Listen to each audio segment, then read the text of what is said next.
जय हिंद जोहार। मैं विशाल सर आप सबके सामने उपस्थित हूँ। यूट्यूब में आपने कई सारे कमेंट किए, हज़ारों बार कमेंट किया कि सर जाकर के जयराम महतो जी से मिलिए, जयराम महतो जी से मिलिए। तो आज मेरे बीच जो शख्स बैठे हैं, मेरे बगल में जो शख्स बैठे हैं, उन्हें किसी परिचय का ज़रूरत नहीं है। झारखंड में युवाओं के सबसे बड़ी आवाज़ टाइगर जयराम महतो जी हमारे साथ मौजूद है।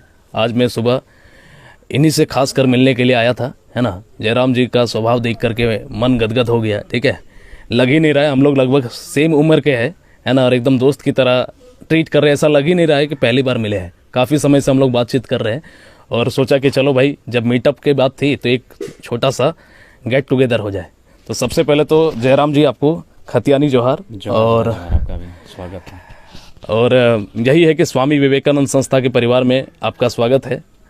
मैं बोकारो से हूँ, जैसे कि मैंने अपना परिचय दिया, स्वामी विवेकानंद संस्था। मैं कोई पत्रकार नहीं हूँ, लेकिन आपके कार्यशैली को देखते हुए और मेरे जो सब्सक्राइबर हैं उनकी बातों को सुन करके, झारखंड के लोगों की बातों को सुन करके, क्योंकि मुझे भी मैं जिस तरह से लोगों को मोटिवेट करता हूँ, जिस तरह से युवाओं के लिए लड़ता हूँ, और आप भी युवाओं के लिए लड़ रहे हैं, तो कहीं ना कहीं बोले कि सर आप लोग दोनों की जो स्पीच देते हैं ना, एक जैसा लगता है। तो एक बार जा करके सर मीटअप कीजिए। तो हमने बोला कि अरे भाई, हम क्यों नहीं मिलना चाहेंगे ऐसे व्यक्ति के साथ, है ना। तो जयराम जी, आप थोड़ा सा अपने बारे में बताइए कि कौन है जयराम महतो। मैं तो जानता हूँ जयराम महतो को, सब लोग जानते हैं, लेकिन जयराम महतो की कहानी बहुत ब्रीफ रूप में आप अगर देना चाहें। जयराम महतो साल भर पहले तक कोई विशेष हम कुछ नहीं थे। एक वही साधारण सा छात्र जीवन के साथ साथ खेल कूद में विशेष रुचि, क्रिकेट में शौक था। हाँ, क्रिकेट और फुटबॉल, खासकर 5 मिनट पहले पेनल्टी के लिए अपनी टीम के लिए आते थे, बहुत सुंदर पेनल्टी लगाते थे। अच्छा। और मतलब कह सकते हैं साल भर पहले एक छात्र थे। खेल कूद से दुनिया चलती थी, कुछ ट्यूशन वगैरह पढ़ाते थे, और बगल में एक +2 का सरकारी स्कूल है, वहाँ निःशुल्क 4 साल से शिक्षा दान भी दे रहे थे। अच्छा। और अचानक एक मूवमेंट आया भाषा आंदोलन को लेकर, जिसमें हमारी एंट्री होती है, हमारा इंटरव्यू आता है, और जब हम तार्किक तरीके से हर बातों को रखते हैं तो वो वीडियो रातों रात लगभग पूरे झारखंड के साथ साथ कुछ जो हमारी पड़ोसी राज्य की सीमाएं वहाँ तक जाता है। लोगों में एक माना जिज्ञासा होती है जानने को लेकर कि आखिर ये लड़का है कौन, ये शख्स साधारण सा दिखने वाला, साधारण परिवार में जन्मा एक शख्स है कौन जो माना इस तरह की बातों को रखता है, इतना निर्भीक और निडरता के साथ अपनी बातों को रख पाता है। तो फाइनली धीरे धीरे इसी तरह मेरा आगाज़ हुआ। और आज अगर बात की जाए साल भर बाद, तो कहीं ना कहीं पूरे झारखंड के 18 जिला, लगभग 125 ब्लॉक और गाँवों की तो गिनती नहीं कर सकते हैं, भ्रमण करने के बाद आज मैं इस जगह पे खड़ा हूँ जहाँ आज भी लोग एक आशा के दृष्टिकोण से हमारे इस आंदोलन को, इस चिंगारी को जो हम लोग धधकाए हैं, उसे देख रहे हैं। और कहीं ना कहीं 22 वर्षों के झारखंड ने खोया बहुत कुछ था, उसे मिला कुछ नहीं था। तो उसी कारण आज एक उम्मीद की किरण जगी है, और हम लोग आशा करते हैं कि उस उम्मीद की किरण को, उम्मीद के दिए को बुतने ना दिया जाए, और उसके लिए हम लोग संघर्षरत रहेंगे। मैंने एक वीडियो बनाया कि झारखंड गरीब राज्य क्यों है। 1.5 लाख से ज़्यादा लोगों ने उस वीडियो को देखा, और मैंने अपना ओपिनियन शेयर किया। तो आपकी नज़र में झारखंड, जिसे लोग कहते हैं कि 28 राज्यों में सबसे अमीर राज्य ये हो सकता था, लेकिन क्या ऐसी समस्या है कि झारखंड हमारा इतना गरीब है, और इसमें क्या क्या सुधार होना चाहिए आपके अनुसार सर? निश्चय ही झारखंड राज्य जो भारत देश को अकेले 40% खनिज संपदा देता है, उसके बावजूद अगर ये गरीब राज्यों, पिछड़े राज्यों की श्रेणी में आता है, तो इसके बहुत सारे कारण सामने आ सकते हैं। क्योंकि भारत एक संवैधानिक देश है, लोकतांत्रिक देश है, और लोकतंत्र कहीं ना कहीं पॉलिटिक्स रिफॉर्म करती है, पॉलिटिक्स के कारण लोकतंत्र संचालित होता है। तो इसलिए मेरा मानना है जो यहाँ की जो पॉलिटिक्स है भारत की कहें या झारखंड राज्य की, चूँकि झारखंड की बात कर रहे हैं, तो हमारी जो पॉलिटिक्स है वो उदासीन पॉलिटिक्स है। यहाँ के जो राजनेता हैं पॉलिटिक्स भले करते हैं, लेकिन अपने निजी स्वार्थ के लिए पॉलिटिक्स करते हैं, और उनमें एक इंटरेस्ट नहीं होता है पॉलिटिक्स के प्रति। उनके पास वे मिशन लेस हैं, विजन लेस हैं, जिस कारण आज राज्य की ये स्थिति है। क्योंकि अगर आप बात करें किसी भी पॉलिटिकल लीडर जो आज वर्तमान सरकार में मंत्री बनकर बैठे हैं, उनका जो क्वालिफिकेशन आप अगर देखेंगे तो जो मैक्सिमम है वे 10th के हैं। तो ये दुर्भाग्य हमारा, उनके पास मिशन नहीं है। आखिर वो कहाँ से मिशन बनाएंगे, अपना विजन को आगे कैसे लेकर जाएंगे जब उनके पास एजुकेशन ही नहीं है। तो इसी कारण एक अच्छी नीति नहीं बन पाती है, एक अच्छी पहल नहीं हो पाती है, और राजनीति उदासीनता के कारण यहाँ के जो लोग हैं उनके कहीं ना कहीं हादसे पर चले जाते हैं। तो मेरा मानना है जो हमारी पहली फॉल्ट है वो है राजनीतिक उदासीनता। और दूसरी बात अगर सामने आती है तो करप्ट ब्यूरोक्रेसी। और मैक्सिमम जो ब्यूरोक्रेट लोग हैं जो नॉर्थ इंडिया से यहाँ चल कर आते हैं, और नॉर्थ इंडिया का कंडीशन है कि थोड़ा सा डोमिनेटिंग नेचर है उनका, जो सच्चाई उसे स्वीकार करना होगा। और ये हम नहीं, ये आंकड़े कह रहे हैं मैंने, और जो भी मैक्सिमम जो ब्यूरोक्रेट्स यहाँ आते हैं, कहीं ना कहीं उनको यहाँ की जो खनिज संपदा ही खींच कर लाती है। यहाँ अकूत धन संपदा, बहुत सारे धन की अवैध रूप से उगाही हो सकती है, और जो काम वो अपने जीवन के 20 वर्षों में नहीं कर सकते हैं, झारखंड के एक छोटे से कैरियर में उतनी धन को उगाही कर सकते हैं। पूजा सिंघल उसका उदाहरण है।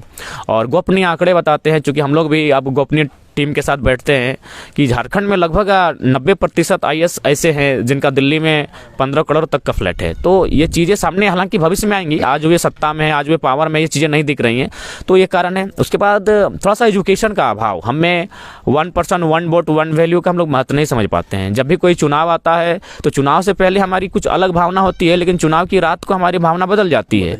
जो पॉलिटिकल पर्सन मुर्गा, दारू, पैसे इत्यादि जितना ज़्यादा बांट सकता है, उस अनुसार हम लोग ढल जाते हैं। तो कहीं ना कहीं वो एजुकेशन के कारण है। हम लोग एजुकेशन का अभाव होने के कारण, अपने वोट वैल्यू को समझ नहीं पाने के कारण जनता भी दोषी है। तो इस लिहाज से अगर माना जाए तो पॉलिटिकल पर्सन के साथ, ब्यूरोक्रेट्स के साथ यहाँ के जो जनता है वो भी दोषी हैं। और साथ ही साथ देश की संसद को भी, इस राज्य को, जो ये राज्य आपको सब कुछ देता है, धूल सह के, बीमारी सह के, कैंसर, अस्थमा, टीबी जैसी बीमारियों को सह के, धूल उड़ते हुए कोयला के खदानों से आपको इतनी अकूत रेवेन्यू देने का काम करता है, तो उस राज्य को थोड़ा सा स्पेशल दर्जा मिलना चाहिए था। और मेरा मानना है इस राज्य को और प्रत्येक राज्यवासी को अगर उन्नत करना है तो मेघालय, मिजोरम के तर्ज पर यहाँ कुछ कानून बनने चाहिए कोल सेक्टर को लेकर। जैसे कि वहाँ कोऑपरेटिव सोसाइटी के माध्यम से कोयला कोड़ा जाता है और फिर 120 रुपया 180 रुपये प्रति टन वो सरकार को रेवेन्यू देते हैं। तो ठीक उसी प्रकार अगर इस तरह की कोई पॉलिसी यहाँ बन पाती है तो संभव है, जिन लोगों ने अपना ज़मीन को दिया भी और लूट कर लिया भी गया है। इसके आंकड़े भी हैं। टाटा भी घाटों में अपना जो कार्य कर रही है, वहाँ जो ज़मीन उनको जितना डिसमिल एकड़ में मिला है उससे कई गुना ज़्यादा वो पार करके अपना बुलडोजर चला रही है। तो क्योंकि वो मनमानी हो जानती है कि जो भी पॉलिटिकल्स सामने आएंगे, जो ब्यूरोक्रेट सामने आएंगे, उनको पैसों से खरीदा जा सकता है। तो इसीलिए मेरा मानना है कुछ ऐसे नियम बनाने की जिससे कोऑपरेटिव सोसाइटी के माध्यम से एक आम व्यक्ति तक को उन्नत होने का अवसर मिले। नहीं तो जो पॉलिसी अभी जो है आज राज्य में या देश में कोल सेक्टर को लेकर, कोल सेक्टर चूंकि सबसे ज़्यादा मैक्सिमम प्रभावित कर रहा है कोल सेक्टर झारखंड को, तो उससे क्या होता है, चंद मुट्ठी भर लोग ही अमीर बन पा रहे हैं। चाहे कंपनियां हो, एनटीपीसी हो, वेदांता हो, टाटा हो, तो जैसे चंद मुट्ठी भर कंपनियां ही अरबपति बन रही हैं। लेकिन अगर कुछ पहल हो सकती है कोऑपरेटिव सोसाइटी के माध्यम से या फिर और कोई आप आयोग बनाकर, तो इससे क्या होगा कि प्रत्येक व्यक्ति, प्रत्येक जनसमूह को आगे आने का अवसर मिलेगा। और भारत का संविधान आर्टिकल 39B भी कहता है कि खनिज भौतिक संपदा पर जन समुदाय का भागीदारी हो और उसका एक समान वितरण हो, यानी बराबर बांटा जाए। पत्थर मिले तो बराबर बांटा जाए, माने मिट्टी मिले तो बराबर बांटा जाए, गिट्टी मिले तो बराबर बांटा जाए, कोयला मिले तो बराबर बांटा जाए। अगर इस तरह की पॉलिसी और इस तरह की चीज़ों को एक्सेप्ट कर पाती है गवर्नमेंट, तो मुझे लगता है झारखंड ही नहीं पूरा भारत एक सुंदर देश कहलाएगा। क्योंकि प्रत्येक व्यक्ति उन्नत होगा तभी आप कह सकते हैं कि भारत एक उन्नत देश है। नहीं तो दो व्यक्तियों की उन्नति से देश की उन्नति को नहीं नापा जा सकता है। इसीलिए मेरा मानना है कि संसद में जो लोग बैठे हैं उन्हें थोड़ा सा कॉर्पोरेट से हटकर, पूंजीवाद से हटकर थोड़ा सा गाँव देखना चाहिए। और भारत का संविधान भी कहता है हम भारत के लोग समाजवाद, पूंजीवाद का विवरण कहीं नहीं है। भारत के प्रियम्बल में स्पष्ट समाजवाद का विवरण है। और समाजवाद का मतलब वही जन समुदाय के बीच समानुपात में वितरण होना चाहिए। लेकिन यहाँ चंद पूंजीवाद को लेकर ही देखते हैं, कॉर्पोरेट्स को हित में ही लेकर कानून बनते हैं। कृषि कानून उसका उदाहरण है, 1 साल के विरोध के बाद वापस होता है। कुल मिलाकर के हमें ये समझ में आता है कि जयराम महतो जी ने कि हमारा झारखंड जो गरीब राज्य है, इसमें सबसे बड़ा जिम्मेदार किन्हीं को माना है, तो वो है यहाँ की भ्रष्ट सरकार और यहाँ की अभी तक की जो राजनीतिक दृष्टिकोण है। 11 बार यहाँ पर सरकारें बदली, 6 मुख्यमंत्री बदले, 3 बार राष्ट्रपति शासन लागू हुआ और देश, हमारे राज्य की, हमारे प्रदेश की अभी बहुत ही दयनीय स्थिति है। यहाँ पर कुछ दिनों से आप लोगों को पता है, हमारे साथ जयराम जी बैठे हुए हैं, कि जयराम महतो का नाम राजनीति को लेकर के किया जा रहा है। जयराम महतो जी हमेशा यही बोलते हैं अपने इंटरव्यू में कि हमें राजनीति में कोई इंटरेस्ट नहीं है। और मैं इनसे बातें कर रहा हूँ तो मुझे लग भी रहा है, लेकिन मैंने इनको रिकमेंड किया कि अगर आपकी तरह लोग अगर राजनीति में नहीं आएंगे तो कौन आएंगे, कैसे फिर राज्य का सुधार होगा। हम लोगों को पता है कि समस्या कहाँ पर है, ये भ्रष्ट सरकार। यहाँ पर लोग आते हैं, 10वीं पास नहीं है, 8वीं पास नहीं है, किसी भी तरह से बस सत्ता पर आ गए हैं बाबूजी के कारण, या तो फिर किसी और रीजन से अगर सत्ता पर आ गए, आने के बाद यहाँ पर अपनी कम्युनिटी का फायदा उठा रहे हैं, अपने धर्म का फायदा उठा रहे हैं और लोगों को बेवकूफ़ बनाने का काम कर रहे हैं कि हम जो है आप लोगों के लिए लड़ेंगे, करेंगे। आपको पता है कि किस तरह से हमारे आज पता है सर, वैकेंसी के बारे में बात करें कि राज्य में किस तरह से राज्य सरकार के जो नियुक्तियां होती है, चाहे वो जेपीएससी में देखें कि कितना बड़ा स्कैम हुआ, झारखंड पुलिस का वैकेंसी नहीं आ रहा है, जेएसएससी का एग्जाम नहीं हो रहा है, नियोजन नीति अभी बन करके तैयार नहीं है, छात्र पूरा सालों भर प्रोटेस्ट कर रहा है। झारखंड का मैक्सिमम युवा का समय गुजर रहा है प्रोटेस्ट करते हुए। मैं अगर चाहता हूं, मैं एक सवाल पूछना चाहता हूं जयराम जी से कि अक्सर इनका नाम मुख्यमंत्री को लेकर के होता है, तो मैं इनसे बस पूछना चाहता हूं कि आगे का राजनीतिक दृष्टिकोण आपका क्या है और क्या आप राज्य में किस किस तरीके से आगे का आपका प्लान है, यही मैं आपसे जानना चाहता हूं। देखिए, फिलहाल हम लोग सोचे हैं जो आंदोलन की आगाज़ धनबाद और बोकारो से हुआ है, उस आंदोलन को पूरे राज्य तक लेकर जाना है और पूरे राज्य के जो लोग हैं उनको एक आदान प्रदान करना है विचारों का। जैसे अभी कोडरमा से 2 साथी काफ़ी तड़के सुबह ही आए, तो कहीं ना कहीं विचार से प्रभावित होकर आए। तो इस प्रकार हम लोग चाहते हैं ये जो आइडियोलॉजी एक उभर कर सामने आई है इस आंदोलन के माध्यम से, इस आइडियोलॉजी को लेकर गाँव-गाँव तक जाया जाए और फिर उन पर ही छोड़ दिया जाए कोई डिसीजन लेने के लिए कि आप इस राज्य की दिशा और दशा को किस और रुख देना चाहते हैं। हम लोग का उद्देश्य उनके बीच जाना और अपनी बातों को रखना और उन्हें यह बताना कि हमारे साथ नुकसान क्या हो रहा है, 22 वर्षों के झारखंड ने क्या खोया क्या पाया, और अगर आज हम लोग एकजुट होकर इस लड़ाई को आवाज़ को बुलंद नहीं करते हैं तो आने वाला 20 वर्षों का झारखंड कैसा होगा। तो हम लोग बस उन्हीं चीज़ विषयों पर फोकस कर रहे हैं और लोगों से बात कर रहे हैं और अपने के साथ लोगों को कनेक्ट कर रहे हैं, लेकिन बाकी जो है वो जनता ही तय करेगी किस ओर लेके जाना है। आपको मौका मिलता है तो आप क्या क्या परिवर्तन करना चाहेंगे झारखंड में?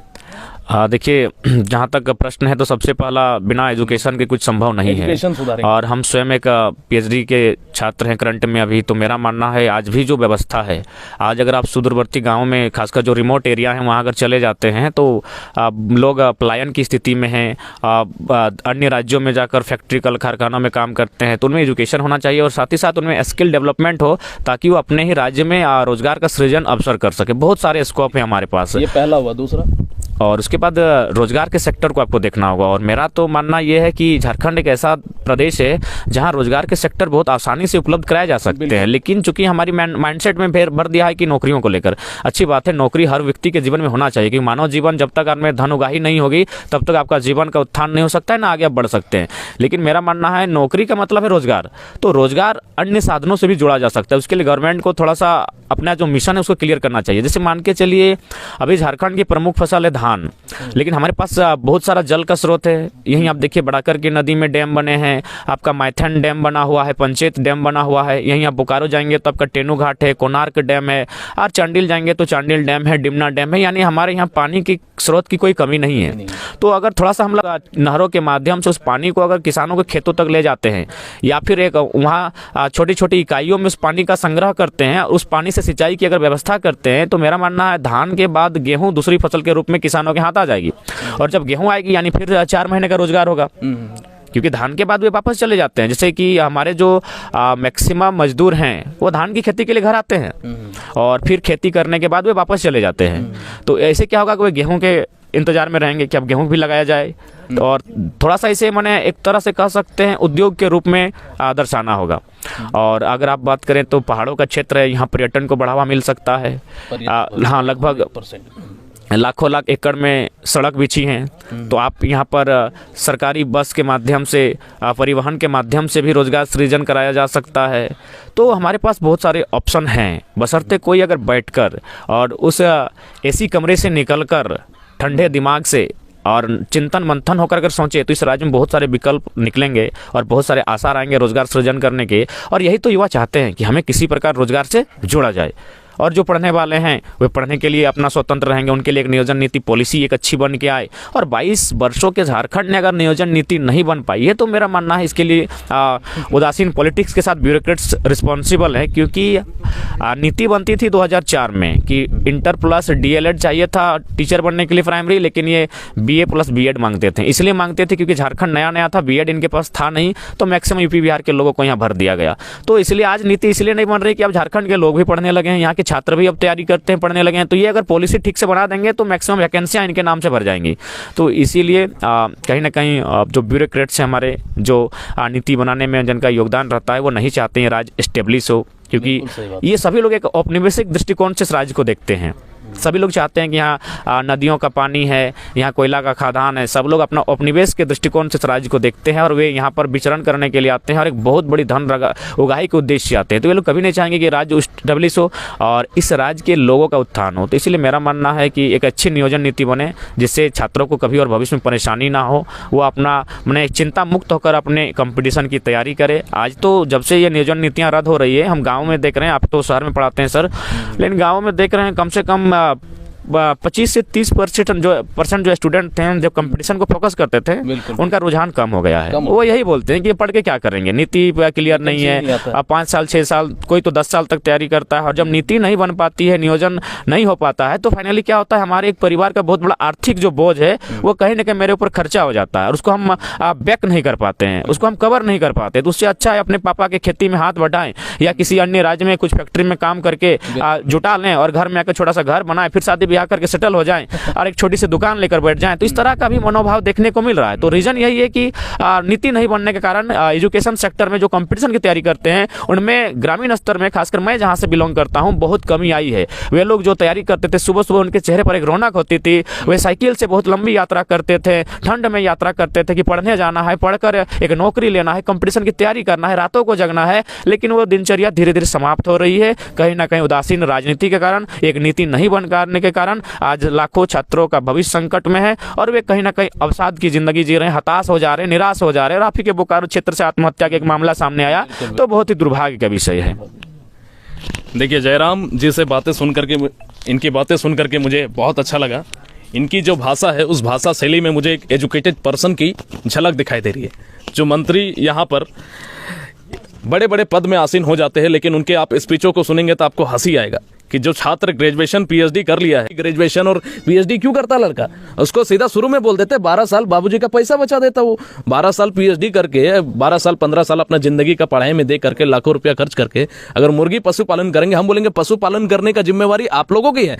आप 10वीं पास करके, 8वीं पास करके आप मंत्री परिषद में बैठे हैं, अपनी किस्मत के बदौलत, अपने बाबूजी के ताकत के बदौलत, अपने विरासत के बदौलत। लेकिन झारखंड के युवाओं के साथ ये चीज़ें नहीं है, वो गरीब परिवार से निकलता है। जयराम जी, मैंने खुद देखा है इनका घर, अभी मैं आप लोगों को दिखाऊंगा। ये कितने, मतलब जिनको अगला मुख्यमंत्री के रूप में आप लोग देखते हैं, उनका मैं अगर लाइफ में स्ट्रगल देखूँ, ये जमीन से उठे हुए इंसान है, ये राज्य के लिए काम करेंगे। और इन्हीं के लिए मैं हमेशा एक शायरी से लेकर के मुझे लोग जानते हैं, तो मैं इनके लिए एक चंद पंक्ति कहना चाहूँगा कि दिल आंखें बंद करके भी सबका चेहरा देख सकता है। जयराम जी, आप भी बोलते हैं शायरी, और मैं आप ही के तर्ज पर एक शायरी अर्ज करना चाहूँगा आपके नाम की, दिल आंखें बंद करके भी सबका चेहरा देख सकता है। वो तमाशा है नहीं, पर तमाशा देख सकता है। और आप खिड़कियां दरवाजे बंद कर लोगे तो क्या हुआ? आप लोग साथ दीजिएगा जरा कि आप खिड़कियां दरवाजे बंद कर लेंगे तो क्या हुआ? जो सूरज है उसे जमाना देख सकता है, उसे जमाना देख सकता है। ठीक है, इन्होंने जो बात बोली कि अगर इन्हें मौका मिलता है, और मौका आपको देना है, ये मेरा रिकमेंडेशन है। मैं बोल रहा हूँ, आप मुझे पसंद करते हैं, लाखों युवा मुझे देखते हैं, विशाल सर को मानते हैं, आप ही लोगों के कारण मैं जयराम सर ऐसे तो मिलना ही था, लेकिन आप लोगों के दबाव डालने पे मैं जल्दबाजी में इनके साथ आया हूँ कि नहीं, एक बार तो मिलना चाहिए। ये एजुकेशन सिस्टम को सुधारेंगे, राज्य में रोजगार के अवसर को उपलब्ध कराएंगे, राज्य में जो भी करप्ट सिस्टम है हमारा, उस चीज़ को सुधारने का काम करेगा। अब जनता के हित में जितने मैक्सिमम कार्य होते हैं, किसानों को के बारे में इन्होंने बताया कि किस तरह से गेहूं के बाद गेहूं के फसल को हम लोग उपजा सकते हैं, हमारे पास पानी का उपयुक्त जो है स्रोत मौजूद है। अंतिम सवाल में जयराम महतो जी से यही पूछना चाहूँगा कि राज्य के युवाओं को आप क्या संदेश देना चाहते हैं कि राज्य के युवा किस तरह से अपने आप को चेंज करना चाहिए, और किस तरह से राज्य के बदलाव में, हमारे झारखंड के बदलाव में युवाओं का किस तरह से योगदान हो सकता है? ये मेरा अंतिम प्रश्न है आपसे। हाँ, देखिए, राज्य के युवाओं से मेरा यही संदेश होगा कि आप पहले अपना जो एजुकेशन है उसे पूरा करें, और साथ ही साथ आप अपने आप को स्किल डेवलपमेंट के साथ अपने स्तर को बहुत ऊपर लेकर जाएं, ताकि आपको कभी भविष्य में हताशा हाथ ना लगे। और साथ ही साथ अगर आप कुछ अपने मंजिल की ओर बढ़ ही रहे हैं ऑटोमेटिक, तो लेकिन आप एक ऑप्शन बी लेकर चलें, क्योंकि झारखंड एक ऐसा प्रदेश है जहां आप किसी भी चीज़ को लेकर पूरी तरह आश्वस्त नहीं हो सकते हैं। आपके भावनाओं का सम्मान करते हैं, आपके सपनों का भी सम्मान करते हैं, लेकिन तार्किक दृष्टिकोण से और लॉजिकली हम यही कहना चाहेंगे, ऑप्शन बी विकल्प को चयन लेकर चलेंगे। और इससे क्या होगा कि आपको कभी माइनस में नहीं जा सकते, आपको फिर से ऊपर आने का अवसर मिलेगा। और साथ ही साथ आप जिस काम में लगे हैं उसे एड़ी चोटी के साथ, मेहनत के साथ पूरा करें। और इस राज्य के बारे में भी जब भी फुर्सत मिले तो थोड़ा सा चिंतन मंथन करें। आप अपना कुछ इस राज्य के लिए योगदान आपको दे सकते हैं, तो उसके लिए भी आपको आगे आना होगा। तो मेरा संदेश यही होगा कि आज फिलहाल ये राज्य कहीं ना कहीं छात्रों की ओर ही देख रहा है, युवाओं की ओर ही देख रहा है कि वो आए और इस राज्य की बागडोर को संभाले, इस राज्य में जो भी विधि व्यवस्था है उसे सुचारू रूप से संचालित करने में अपना योगदान दे। तो कहीं ना कहीं युवाओं का रोल अहम होगा। इसलिए उन्हें यह भी सोचना होगा कि उनका जीवन अब उनका ही नहीं, इस राज्य के लिए उनका जीवन है। चलिए, बहुत बहुत धन्यवाद जयराम महतो जी, है ना। आपसे मिलकर बहुत अच्छा लगा। उम्मीद करते हैं कि आप लोगों को भी वीडियो ये पसंद आएगी, है ना। आप लोगों तक इसे शेयर कीजिए, है ना। और आप जयराम महतो जी का इंटरव्यू यहीं पे हम लोग समाप्त करते हैं। एक छोटा सा, मैं कभी किसी का इंटरव्यू नहीं लेता, लेकिन इनकी शैली और इनकी लोकप्रियता ऐसी है। स्वामी विवेकानंद संस्था का मैं संस्थापक हूँ।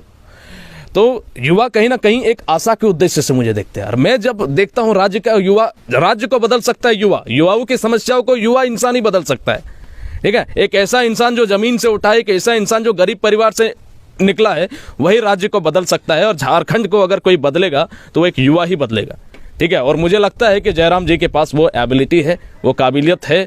और मैं भरोसा है, मेरा इन पर पूर्ण भरोसा है। अगर नहीं तब फिर हम इनका आलोचना करेंगे भाई, अगर नहीं करेंगे तो मैं आलोचना करूंगा, और बहुत बुरी तरीके से आलोचना करूंगा, है ना। कि हम इनसे मिले हैं, सब कुछ अच्छा लगा है, लेकिन ऐसा नहीं होगा। मैं इनसे पर्सनली मिला, मुझे बहुत अच्छा लगा, ठीक है। मैं अभी आप लोगों को दिखाऊंगा कि इनका घर किस तरह से है, कितने लोग अभी मिलने के लिए आए हमारे आसपास, है ना। तो इसी के साथ हम लोग इस इंटरव्यू को समाप्त करते हैं दोस्तों, है ना। मिलते हैं। जय हिंद, जोहार।